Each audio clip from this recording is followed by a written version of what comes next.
कहानी की शुरुआत एक यंग लड़की जॉय से होती है। उसके माता पिता दूसरे कमरे में लड़ रहे होते हैं और वह जमीन पर चलने के बजाय अलमारी और शेफ के सहारे किचन की खिड़की तक पहुंच जाती है और वहां बैठ जाती है। फिर हम देखते हैं कि वह खिड़की पर काफी देर तक बैठी रहती है। अब 20 साल बाद सीन बदलता है और अब भी जॉय बड़ी हो चुकी है। वह एक कंपनी में क्लीनर की नौकरी करती है। आज वह अपनी जॉब के लिए लेट हो गई है, लेकिन जल्दी से वहाँ पर पहुँचती है। उसका छोटा भाई माइकल भी उसके साथ होता है और इनके माता पिता की मौत हो चुकी है और जॉय जहाँ भी काम करने जाती है वह माइकल को अपने साथ ले जाती है क्योंकि वह थोड़ा अलग है और उसे खास देखभाल की जरूरत होती है। जॉय पहले स्पेशल फोर्सेस में थी, लेकिन माता पिता की मौत के बाद माइकल की जिम्मेदारी उस पर आ गई, जिससे उसे फोर्सेस छोड़कर क्लीनर की नौकरी करनी पड़ी। अब वह ऊंची ऊंची बिल्डिंग्स की खिड़कियां साफ करती है जो 300 से 400 मीटर ऊंची होती है। आज वह जिस बिल्डिंग में काम करने आई है वह इस इलाके की सबसे ऊंची इमारतों में से एक है। वह माइकल को रिसेप्शन पर बैठाकर टॉप फ्लोर पर जाती है जहाँ बिल्डिंग का ऑपरेटिंग रूम होता है। वहाँ उसे पता चलता है कि वर्कर्स अपने काम को अच्छे से नहीं करते, जिससे उसे अपनी सुरक्षा खुद करनी होती है। वह एक लिफ्ट नुमा डेक के जरिए बिल्डिंग के बाहर खिड़कियां साफ करने लगती है। फिर थोड़ी देर बाद उसका एक कोवर्कर भी आ जाता है। यह डेक एक ट्रॉली की तरह होता है जो ऊंची बिल्डिंग्स की बाहरी सफाई के लिए इस्तेमाल किया जाता है। अब कहानी में पहला ट्विस्ट आता है। इस बिल्डिंग में आज एक बड़ी प्राइवेट एनर्जी कंपनी का एनुअल इवेंट हो रहा है। यह कंपनी लंदन में कई सोर्सों से एनर्जी जनरेट करती है। इधर जॉय अभी भी बिल्डिंग के बाहर लटकी हुई है जब उसका कोवर्कर अपनी सफाई पूरी करके ऊपर चला जाता है। अब जॉय अकेली रह जाती है, लेकिन अपने सफाई के काम को करती रहती है। दूसरी तरफ एनर्जी कंपनी के सीईओ और फाउंडर्स, जो दो भाई हैं, फंक्शन शुरू होने से पहले ही नशे में डूबे होते हैं। वहीं फंक्शन की तैयारियां जोर शोर से चल रही होती है। हॉल में परफ्यूम की कुछ बोतलें भी रखी हुई हैं, जो कहानी में आगे इम्पोर्टेंट रोल निभाने वाली है। अब जॉय भी अपनी सफाई का काम पूरा कर लेती है और वह भी ऊपर जाना चाहती है। जब वह टेक्निकल स्टाफ को काम पूरा होने की खबर बताती है तो वे उसे डेक से ऊपर जाने की सलाह देते हैं। जॉय उन पर भरोसा कर लेती है और डेक पर चढ़ जाती है। अब वह अपनी मैनुअल रोप खुद अलग कर देती है और डेक छत की तरफ बढ़ने लगता है। जॉय कितनी ऊंचाई पर है इसका अंदाजा इस बात से लगाया जा सकता है कि जब उसके हाथ से पानी से भरा एक फोम नीचे गिरता है और वह किसी नीचे गुजरते हुए व्यक्ति से टकराता है तो उसकी हालत इतनी खराब हो जाती है कि उसे रेस्क्यू करना पड़ता है। इसी दौरान बिल्डिंग के अंदर कुछ लोग मास्क पहन कर आते हैं। देखने में लगता है कि ये कंपनी के लोग हैं क्योंकि उनके मास्क पर कंपनी का लोगो बना हुआ है। ऐसा लगता है कि एडमिनिस्ट्रेशन ने उन्हें मास्क पहनने के लिए कहा होगा और लोग उन्हें इसी तरह ही वेलकम कर रहे हैं। लेकिन कुछ ही देर में माहौल पूरी तरह बदल जाता है। मास्क पहने लोग अचानक कंपनी के मेन ऑपरेटिंग सेंटर में मौजूद स्टाफ को मारकर वहाँ खुद ऑपरेट हो जाते हैं। उसी समय जॉय की लिफ्ट ऊपर जा रही होती है, लेकिन तभी एक डेड वर्कर का हाथ लगने से लिफ्ट बीच में ही रुक जाती है। अब वह एक बहुत ही खतरनाक जगह पर फंस गई है, ठीक उसी फ्लोर पर जहाँ कंपनी का फंक्शन चल रहा है। अब मास्क पहने लोगों ने ऑपरेटिंग रूम का पूरा कंट्रोल अपने हाथ में ले लिया है और जॉय, जो इतनी ऊंचाई पर फंसी हुई है, वह कुछ नहीं कर सकती क्योंकि उसने अपनी सेफ्टी रोप पहले ही छोड़ दी थी, जिससे वह खुद को ऊपर या नीचे नहीं ले जा सकती। अब उसकी बदकिस्मती यह है कि वह बिल्डिंग की खिड़की से अंदर का पूरा नजारा देख सकती है, लेकिन कुछ कर नहीं सकती। मास्क पहने लोग अपने मुंह पर ऑक्सीजन सिलेंडर लगाते हैं और एक बटन दबाते हैं। इसके साथ ही हॉल में रखी परफ्यूम की बोतलों से एक गैस निकलने लगती है, जिससे वहाँ मौजूद लोग बेहोश होने लगते हैं। लोग इससे बचने की कोशिश करते हैं, लेकिन कोई फायदा नहीं होता। इस बीच जॉय का भाई माइकल भी बिल्डिंग के उसी हिस्से में पहुंच चुका होता है जहां जॉय सफाई कर रही थी। वह जॉय की मदद करना चाहता है, लेकिन पूरी बिल्डिंग में परफ्यूम की बोतलें रखी हैं और गैस हर जगह फैल रही है, जिससे माइकल किसी तरह बचते हुए एक कमरे में छिप जाता है ताकि वह गैस से सुरक्षित रह सके। लेकिन बिल्डिंग में मौजूद बाकी सभी लोग बेहोश हो जाते हैं, सिर्फ मास्क पहनने वाले लोग ही बचे रहते हैं। अब मास्क वाले लोग कंपनी के सभी सीईओ और शेयर होल्डर्स को इकट्ठा करते हैं और उन्हें एयर फिल्टर मास्क देते हैं ताकि वे होश में रहे और सांस ले सके। फिर वे इन लोगों से बात करना शुरू करते हैं। अब पता चलता है कि ये मास्क पहनने वाले लोग असल में पर्यावरण को बचाने वाले एग्जीक्यूटिव हैं। उनका कहना है कि यह कंपनी झूठ बोल रही है। कंपनी एनर्जी तो बनाती है, लेकिन इसके कारण बहुत ज्यादा वेस्ट पैदा होता है, जिससे इकोसिस्टम खराब हो रहा है। कई जानवर मर रहे हैं और इस कंपनी के आसपास रहने वाले लोगों की सेहत भी बिगड़ रही है। इसका मतलब साफ है कि ये मास्क पहने लोग लोगों को बंदी बनाकर इस कंपनी की सच्चाई दुनिया के सामने लाना चाहते हैं। लेकिन एक और चौंकाने वाली बात सामने आती है। इस कंपनी के दो सीईओ, जो असल में दो भाई हैं, केवल बिजनेसमैन ही नहीं बल्कि पार्लियामेंट के मेंबर भी हैं। ये सीईओ और शेयर होल्डर्स आसानी से लोगों को धोखा देकर इस टॉक्सिक कंपनी को चला रहे थे। मास्क पहने लोग इन सब उससे चाहते हैं कि वे अपने अपने अकाउंट्स के पासवर्ड दें ताकि कंपनी से जुड़ी सारी सीक्रेट जानकारी आम जनता के साथ शेयर की जा सके। इसके अलावा वे इन सभी लोगों से कबूलनामे भी लेना चाहते हैं। अब तक तो उनकी मांगे सही लगती है, बस उनका तरीका गलत था। लेकिन अब कहानी में ट्विस्ट आता है। मास्क पहने लोगों ने सभी सीईओ और शेयर होल्डर्स को एक जगह बिठा दिया है। तभी उनकी टीम का एक आदमी नोवा अपने बॉस की मर्जी के खिलाफ जाकर कंपनी के 2 सीईओ में से एक को गोली मार देता है, जिससे सभी चौंक जाते हैं क्योंकि वे यहाँ सिर्फ सच उजागर करने आए थे। लेकिन अब यह मामला हत्या तक पहुँच चुका है। उनका लीडर मार्कस नोवा से पूछता है कि उसने ऐसा क्यों किया। इस दौरान जॉय जो बिल्डिंग के बाहर लटकी हुई है, जब पार्लियामेंटेरियन को मरते हुए देखती है तो वह बाहर खिड़की पर SOS साइन बना देती है ताकि कोई पुलिस को बुला सके। बाहर मौजूद मास्क पहने लोगों में से एक इसे देख लेता है और अपने लीडर मार्कस को बताता है। मार्कस नोवा को जॉय के पास भेजता है, जिससे उसकी जान को खतरा बढ़ जाता है। लेकिन इससे पहले कि नोवा जॉय को कुछ कर सके, दूसरा पार्लियामेंटेरियन वहाँ से भागने की कोशिश करता है। मार्कस उसे पकड़ लेता है, लेकिन जब नोवा को इसका पता चलता है तो वह खुद वहाँ पहुँच जाता है। अब नोवा का मकसद सिर्फ कंपनी को एक्सपोज करना नहीं रह गया था,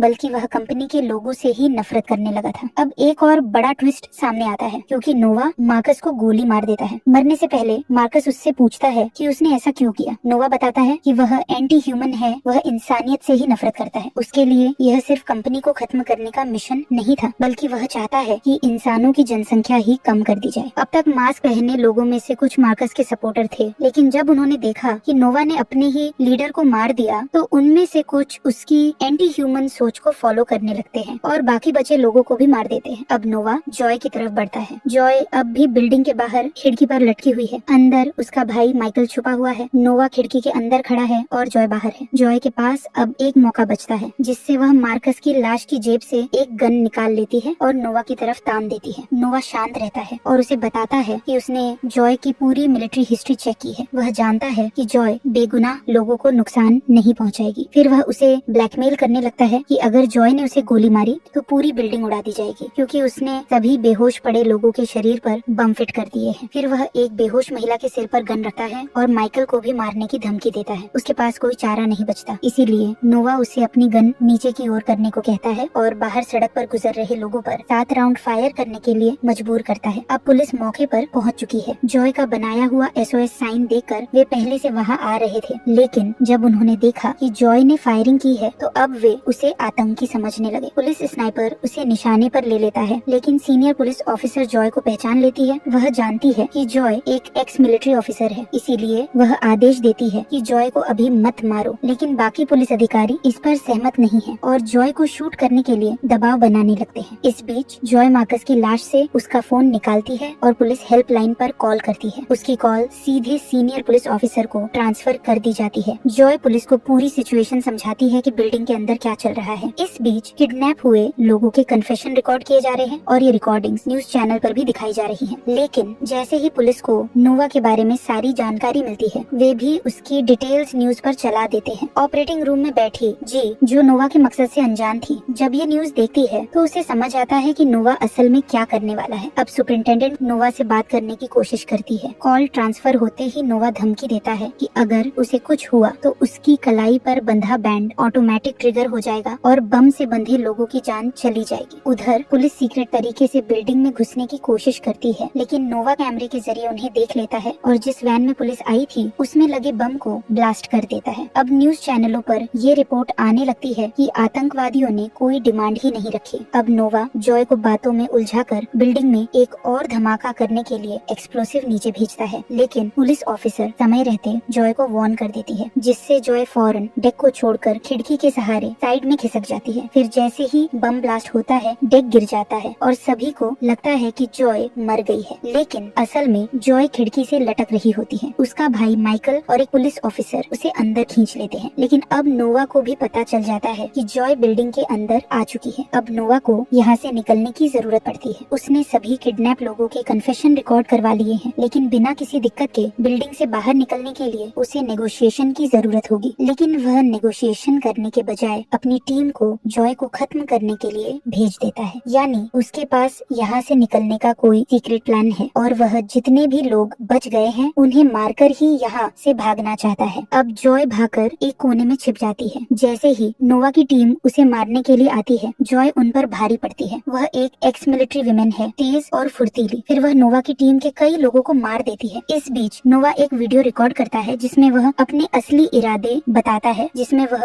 इंसानों को ही धरती के लिए सबसे बड़ा खतरा मानता है। इसके बाद उसकी वीडियो जी को भेजी जाती है, जो ऑपरेटिंग रूम में बैठी है। जैसे ही वह वीडियो देखती है, उसे समझ आता है कि नोवा पूरी तरह साइको है और अब बिल्डिंग में मौजूद हर कोई मरने वाला है, सिर्फ नोवा को छोड़कर, जिससे जी भागने की कोशिश करती है, लेकिन उसे मार दिया जाता है। फिर जॉय ऑपरेटिंग रूम में पहुंचती है और वह वहां पर मौजूद आखिरी शूटर को मार देती है। अब जॉय और माइकल मिलकर बिल्डिंग के सिस्टम से सारे डेटा और सबूत एक चिप में सेव करते हैं। फिर जॉय जानबूझकर नोवा को खुद को पकड़ने के लिए उकसाती है, इससे पहले कि वह बिल्डिंग से बाहर जाकर बम को ट्रिगर कर सके। जॉय चाहती है कि वह पहले उसे पकड़ने आए। इस दौरान जॉय पुलिस ऑफिसर को बताती है कि वह एक्स मिलिट्री है और उसका फर्ज है कि वह किडनैप हुए लोगों को बचाएगी। फिर वह अपने भाई माइकल को लिफ्ट से बाहर भेज देती है ताकि वह बिल्डिंग से सुरक्षित निकल सके। अब आखिरी लड़ाई शुरू होने वाली होती है। नोवा जॉय को मारने के लिए बिल्डिंग में उसे ट्रैक करता हुआ आ जाता है, लेकिन जॉय चुपके से उसके साथियों को खत्म कर देती है। मगर वह नोवा को नहीं मार सकती, क्योंकि वह जानती है कि उसकी कलाई पर बंधा बैंड उसके मरते ही बम्स को ट्रिगर कर देगा, जिससे वह नोवा से वह बैंड छीनने के लिए उससे जानबूझकर लड़ाई करने लगती है। जॉय और नोवा के बीच काफी देर तक जबरदस्त लड़ाई होती है। लड़ाई के दौरान नोवा एक खिड़की से टकराता है, जिससे कांच टूट जाता है और वह नीचे लटक जाता है। नोवा जॉय को आखिरी बार याद दिलाता है कि उसकी कलाई पर बंधा बैंड क्या कर सकता है। अगर उसे कुछ हुआ तो बम्स ट्रिगर हो जाएंगे, लेकिन तभी जॉय उसे अपना हाथ दिखाती है और नोवा को एहसास होता है कि उसका बैंड अब जॉय के हाथ में है, जिससे जॉय बिना किसी झिझक के उसे नीचे फेंक देती है। इसके बाद जॉय पुलिस को बिल्डिंग टेक ओवर करने का सिग्नल देती है। अब तक ज्यादातर आतंकवादी मारे जा चुके होते हैं और नोवा भी मर चुका होता है। क्योंकि बम्स का कंट्रोलिंग बैंड अब जॉय के पास है, इसलिए खतरा टल चुका है। फिर पुलिस बिल्डिंग में घुसकर बाकी आतंकवादियों को खत्म कर देती है और यहीं पर सीन कट हो जाता है। इसके बाद जॉय नीचे आती है, जहाँ पुलिस ऑफिसर उसकी बहादुरी की तारीफ करती है। सभी न्यूज चैनलों पर उसका नाम और बहादुरी की चर्चा हो रही होती है, लेकिन जॉय को इस वक्त सिर्फ अपने भाई माइकल की फिक्र होती है। वह उसे ढूंढती है, लेकिन वह कहीं नहीं मिलता। फिर अचानक वह रिसेप्शन एरिया में एक सोफे पर बैठा दिखाई देता है। उसके पास ही वह चिप होती है जिसमें सारा डेटा सेव किया गया था और इसी के साथ यह कहानी खत्म हो जाती है।